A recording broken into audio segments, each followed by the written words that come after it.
Kanalımdan herkese selamlar, sevgiler. Mutfağıma hoş geldiniz.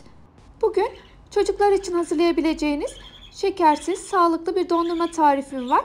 Hem çok az malzemeli, sadece 2 malzemeyle hazırlayabilirsiniz. Hem de çok pratik bir tarif. Buyurun tarife geçelim. Ben dondurmamı muzlu ve çilekli karışık yaptım.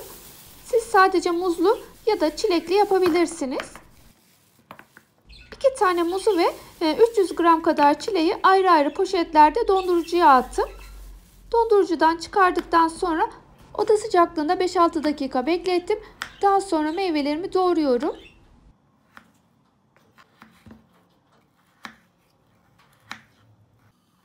Dışarıda çok fazla bekletmeyin. Sadece biraz kesilecek kıvama gelsin. Gördüğünüz gibi meyvelerim halen donmuş halde.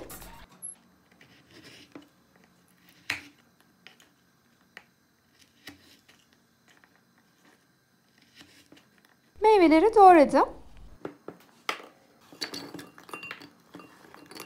Doğradığım meyveleri rondoya alıyorum.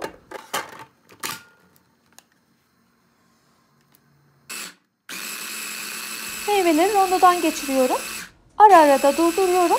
Don kıvamda oldukları için sürekli çalıştırırsanız rondonuz bozulabilir. Şöyle bir karıştırdıktan sonra kıvam vermesi için 1 çay bardağından biraz az süt ekleyeceğim. Meyvelerin miktarına göre ekleyeceğiniz süt miktarı değişebilir. Siz de kıvamına bakarak yavaş yavaş ekleyebilirsiniz.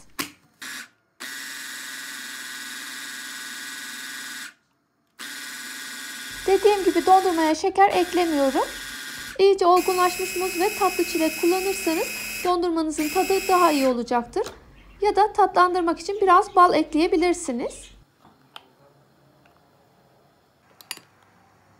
Bakın kıvamı da bu şekilde. Dolaba atmadan böyle bile yenilebilir.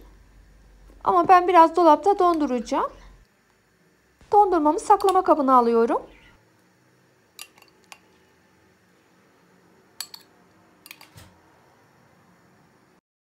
Üzerini şöyle düzelttikten sonra dondurucuya atacağım. Bu arada ben çekim yaparken zil çaldı. Bugün doğum günümdü. Saksı çiçeğini sevdiğim için eşim böyle bir çiçek göndermiş. Sizinle de paylaşmak istedim. Buradan tekrar teşekkür ediyorum. Dondurmamı dolaba kaldırıyorum. 1-2 saat sonra dondurucudan çıkarıp servis edebilirsiniz. Dondurma dondurucuda uzun süre kaldıysa kaşıkla almanız zor olacaktır. O yüzden 6-7 dakika oda sıcaklığında bekletin ve daha sonra kuplara ya da külaha dondurmanızı alabilirsiniz. Ben üzerine böyle küçük şekerlemelerden koydum. Çikolata sosu ya da kuru yemişlerle de servis edebilirsiniz. Gerçekten çok lezzetli olmuş. Biz çok sevdik. Şekersiz, sağlıklı, sürekli dolaptan çıkartıp karıştırmaya gerek kalmadan çok güzel bir dondurma oldu. Umarım tarifimi beğenmişsinizdir. Lütfen beğeni yapmayı, yorum yazmayı unutmayın. Tariflerimi Instagram sayfamda da paylaşıyorum. Beni oradan da takip edebilirsiniz. Başka tariflerde, başka lezzetlerde görüşmek dileğiyle.